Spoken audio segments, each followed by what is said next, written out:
Hello guys, இன்றைக்கி நம்ம சிம்பிளாக பாவக்காய் குழம்பு சட்னி எப்படி வைக்கலான்னு பார்க்க போகிறோம். வானல் சூடானதும் அதில் கொஞ்சம் எண்ணெய் ஆட் பண்ணிக்கணும். ஆட் பண்ணி எண்ணெய் சூடானதும் அதில் நறுக்கி வச்சுருக்கிற பாகற்காயை போட்டு பொன்னிறம் ஆகிற வரைக்கும் நல்லா வறுத்து எடுத்துக்கணும். இப்படி நல்லா பொன்னிறமாக ஆனதும் அதை எடுத்து ஒரு பாத்திரத்தில் மாற்றி வச்சுக்கணும்.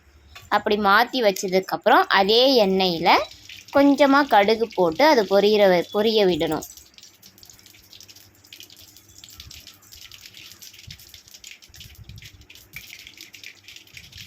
கடுகு பொரிஞ்சதுக்கப்புறம் ஒரு டீஸ்பூன் ஜீரகம், ஒரு டீஸ்பூன் வெந்தயம் ஆட் பண்ணிக்கணும். தென் அதுக்கப்புறம் கருவேப்பிலை, தென் தோல் உரித்து வச்சுருக்கிற பூண்டு 10 பல் போட்டு நல்லா வதக்கி எடுத்துக்கணும். அதுக்கப்புறம் தோல் உரித்து வச்சுருக்கிற சின்ன வெங்காயம் ஆட் பண்ணிக்கணும். ஒரு 20 போல் சின்ன வெங்காயம் ஆட் பண்ணி நல்லா வதக்கி எடுத்துக்கணும். வெங்காயம் நல்லா கம்பிப்பதம் ஆகிற வரைக்கும் வதக்கணும்.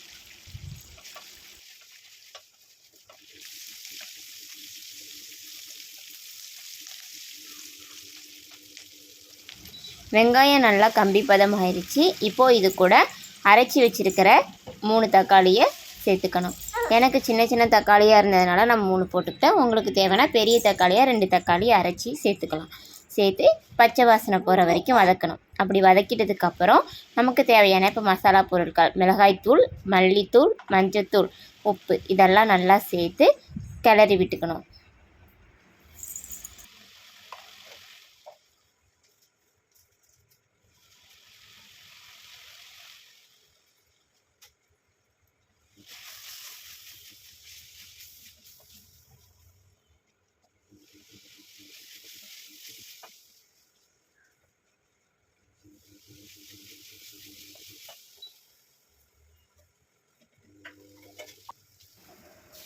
மசாலா பொருள் சேர்த்து கிளறி விட்டதுக்கப்புறம் நமக்கு தேவையான புளி கரைசலை ஒரு எலுமிச்சைப்பழ அளவுக்கு புளி ஊற வச்சு தண்ணி எடுத்து வச்சுருக்கோம். அதை ஆட் பண்ணிக்கணும். ஆட் பண்ணி கிண்டி விட்டுக்கணும்.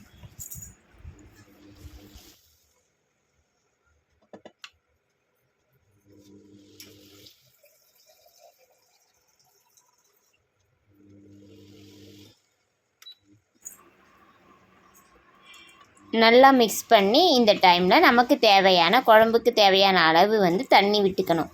தண்ணி விட்டு நல்லா கிண்டி விட்டுக்கணும்.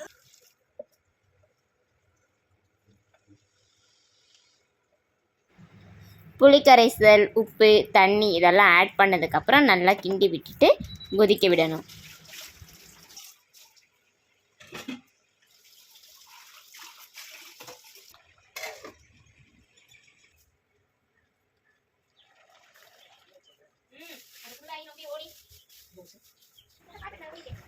குழம்பு நல்லா கொதித்து கெட்டிப்பதம் வந்ததும் அதில் கொஞ்சமாக வெல்லம் ஆட் பண்ணிக்கணும். அந்த கசப்பு தன்மை தெரியாமல் இருக்கிறதுக்காக கொஞ்சமாக வெல்லம் ஆட் பண்ணி கொஞ்சம் கொதிக்க விட்டு இறக்கி வச்சிடணும். அவ்வளோதான். நமக்கு தேவையான ரொம்ப சிம்பிளாக ஈஸியாக செய்யக்கூடிய பாவற்காய் குழம்பு ரெடி.